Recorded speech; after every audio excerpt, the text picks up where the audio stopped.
So what do you think about the... I want to start off by quoting Psalms 12:6 and 7, because the whole reason we're having this discussion is because there are those who believe that there is a perfect, inspired, infallible, inerrant Word of God. And then there's those that believe that, oh, well, you can't have it. That just doesn't exist. And part of that doesn't exist is the italicized argument. Because, in fact, if you don't understand what italicized words are, when you're looking in your King James Bible, you'll notice some words have been italicized. What the translators of the King James Bible are saying, they were not in the Greek and Hebrew. They've added those for sake of clarity, but then we've covered why those were added. But Psalms 12:6 says, the words of the Lord are pure words, as silver tried in the furnace of earth, purified 7 times. Thou shalt keep them, O Lord. Thou shalt preserve them from this generation forever. So it's very, very important when we get into this discussion that we approach it with the matter of faith. God promised to preserve not his thoughts, not the general ideas, but his words. And so we're on a search. Where are those words? Now, some will say they lie only in the originals. And that, there are no originals. Everybody understand? There are no originals. Okay, so that means nobody has. What good is God's preserved word if nobody has it?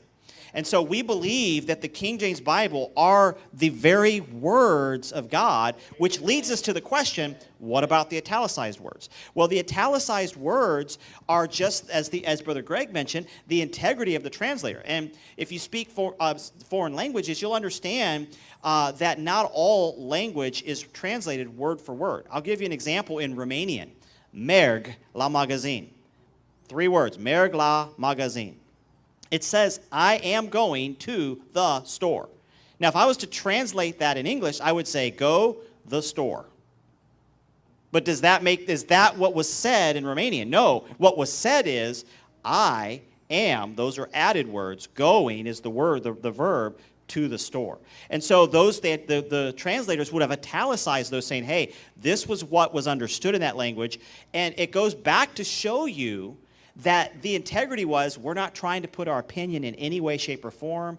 We're going to stay true to the literal translation, and that's why the King James Bible is the perfect, inspired, infallible, inerrant word, is because even the translators were like, look, anywhere it could look like we're adding opinion, put italicized words, and you can check it back to the Greek and Hebrew to prove that that's what they're saying. And then I want to add to the thought of the 1769 being different than the 1611. There were no translational differences. Right. No translational differences, just typographical differences, if that makes sense. They weren't revising the translation.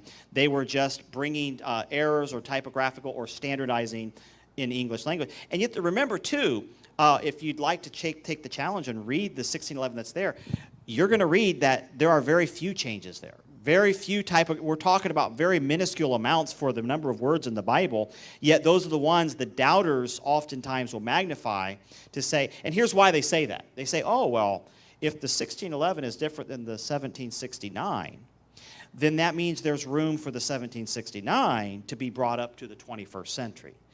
And by the end of this conference, I hope that everybody will walk away saying, don't touch one word in my King James Bible. Right. You do not get to update this. This is exactly perfect, inspired, and infallible.